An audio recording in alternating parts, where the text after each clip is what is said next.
Seattle's skyline glittered like shattered diamonds against the perpetual gray of a Pacific Northwest winter. High above the city, in the glass and steel crown of the Hale Tower, Logan Hale lived in a penthouse that took up the entire top 3 floors.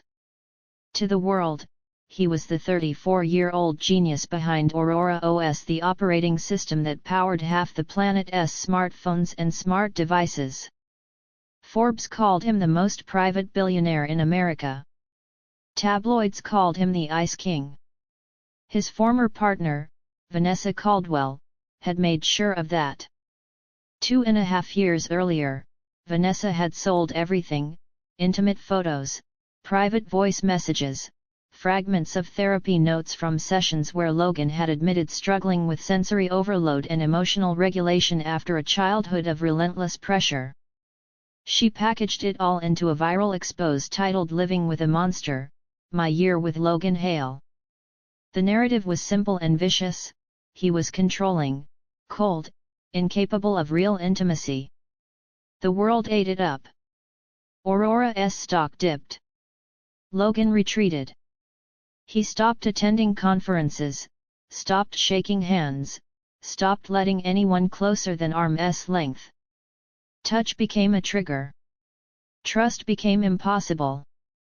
The penthouse became his fortress. Staff entered only during designated hours. Deliveries were left in the service elevator. Even his golden retriever, Beacon, was trained to keep a polite distance when Logan's shoulders tensed. The city below moved on. Logan did not. That changed the day Mia Thompson walked through the private elevator doors with a single duffel bag and a quiet determination in her hazel eyes.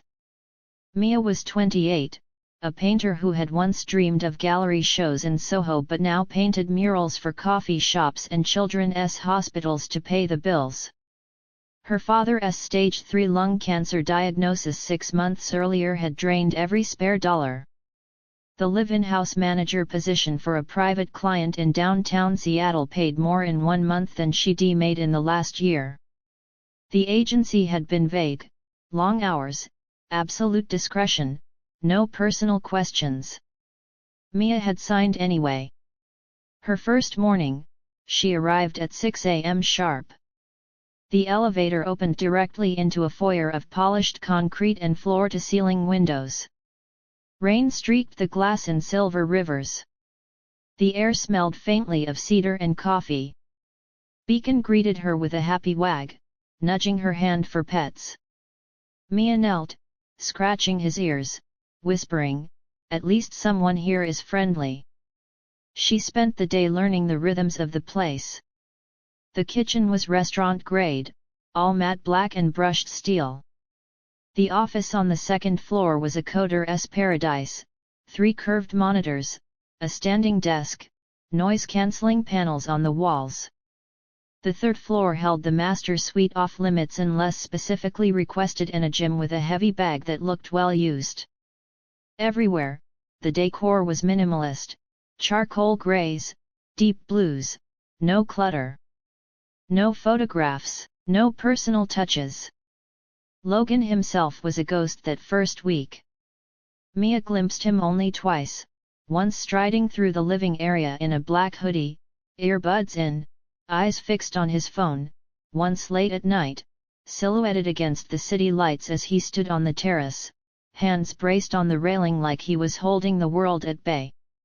On her 8th day, Logan sent an email through the house system, his preferred method of communication.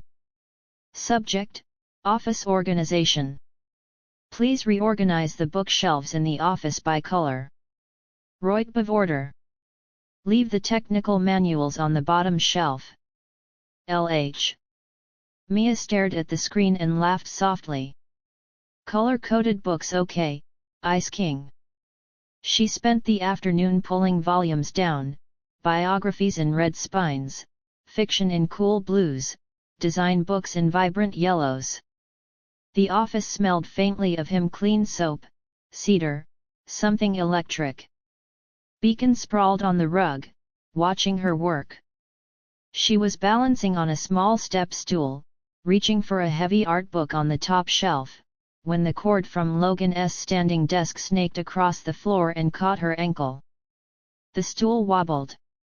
Mia windmilled, the book tumbling, and she pitched forward straight into Logan Hale, who had silently entered to grab a charger. Time slowed. Her hands landed on his chest to stop her fall.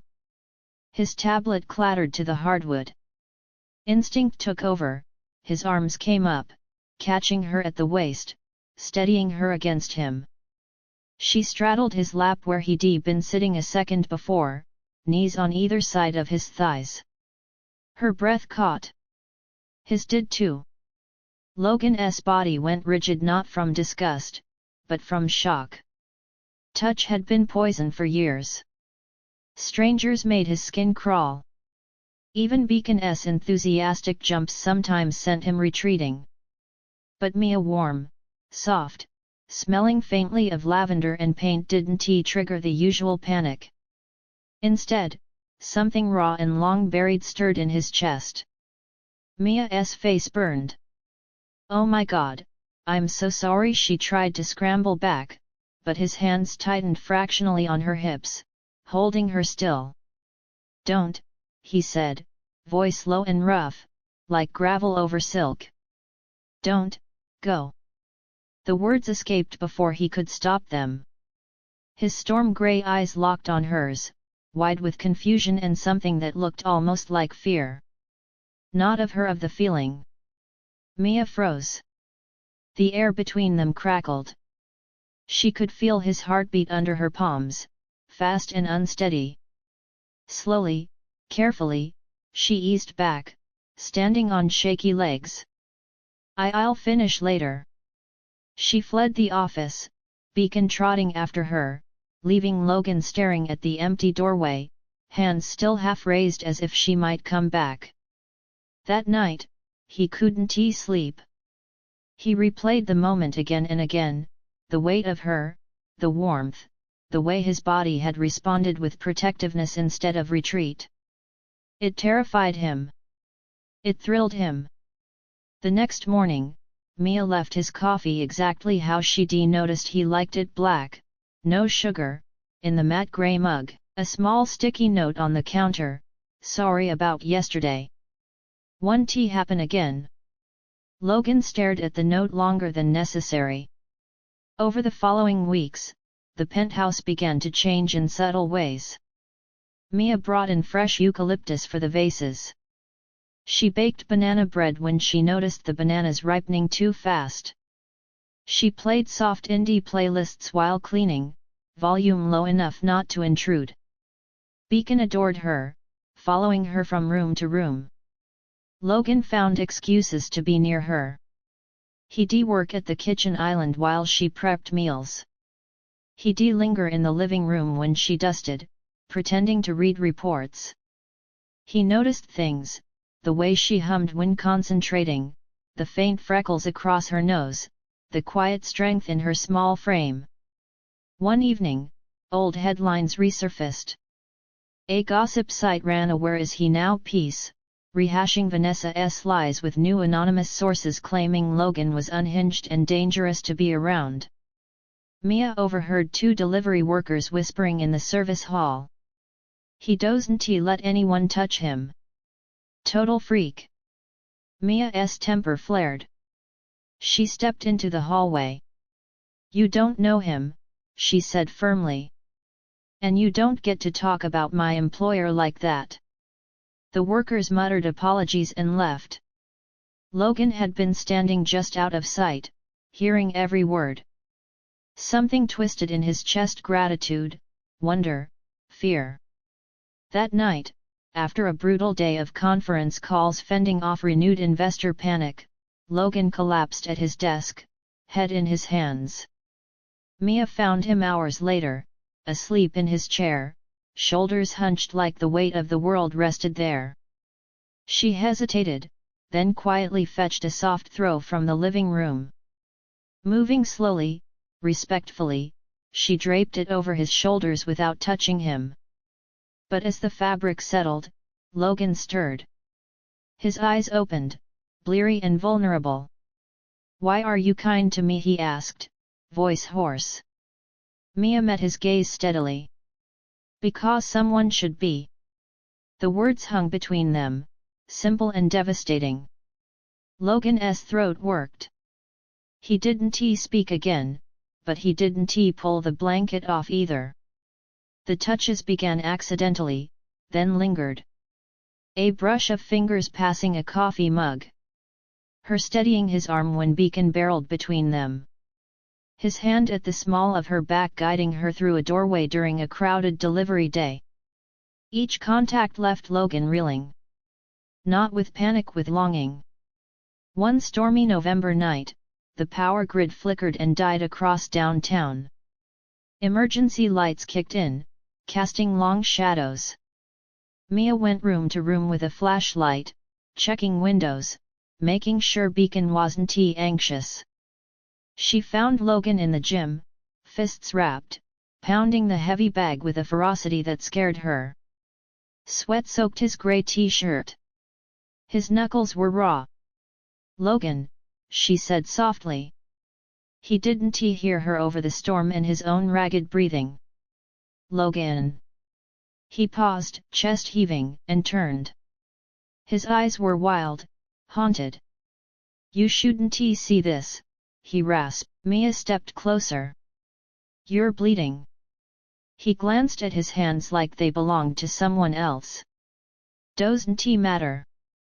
"It does to me." She fetched the first aid kit, sat him on the weight bench.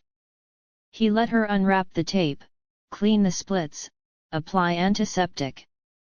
His hands trembled slightly. "Tell me," she said quietly. The story poured out in fragments: Vanessa's betrayal, the leaked therapy notes, the way the world had believed her version of him. How touch had become a reminder of violation. "I'm not afraid of being touched," he whispered finally, eyes on the floor. "I'm afraid of losing control. Of hurting someone. Of being the monster they say I am." Mia's heart cracked open. She reached out slowly, giving him every chance to pull away, and covered his bandaged hand with hers. "You're not a monster," she said. "You're a man who was hurt. And you're healing." Logan stared at their joined hands like he couldn't believe it was real. Then, carefully, he turned his palm up, lacing their fingers. "Why is it only you?" he asked, voice breaking. Mia smiled through tears. "Because I see you." The kiss happened 3 nights later, during another blackout. Candles flickered on the kitchen island where they'd been sharing late-night cocoa. Mia's idea, a small ritual to combat the darkness. Logan reached to steady a flickering flame, and their hands brushed. This time, neither pulled away. He cupped her cheek, thumb tracing her jaw with reverence. "If I kiss you," he whispered, "will you run?" Mia leaned in, answering with her lips. The kiss was slow, careful, full of everything unspoken. When they parted, foreheads resting together, Logan breathed, "You make me feel safe." The world outside didn't stay quiet. A disgruntled former employee leaked photos of Mia entering the private elevator, spun a narrative: Hale's new plaything, maid or mistress. Paparazzi camped outside the tower. Reporters shouted vile questions when Mia took Beacon for walks. One rainy afternoon, they cornered her near Pike Place. "Is he paying you to sleep with him? Did he force you?" Mia froze, panic rising like bile. Then Logan was there, umbrella abandoned, suit soaked, shielding her with his body, voice deadly calm as he warned them off. Security arrived, dispersing the crowd. Back in the penthouse, Mia shook with leftover adrenaline. Logan paced, fury and guilt warring on his face. "This is my fault," he said. "I brought this on you." Mia caught his arm. "No. They did. And I'm still here." He pulled her into his arms then, holding her like she was the only solid thing in his world. The truth came in pieces over quiet evenings, childhood expectations, the pressure to be perfect, how Vanessa had used his vulnerability as a weapon. Mia shared her own fears, losing her dad, failing as an artist, never being enough. They healed in small ways, cooking together, watching old movies on the massive screen, walking Beacon along empty midnight streets. Touch became language, his hand on her lower back, her fingers in his hair when anxiety crept in. One spring evening, Logan recreated their first meeting. He positioned a loose cord across the office floor, stood in the exact spot. When Mia entered, curious, he gave her a gentle nudge. She tumbled into his arms with a laugh.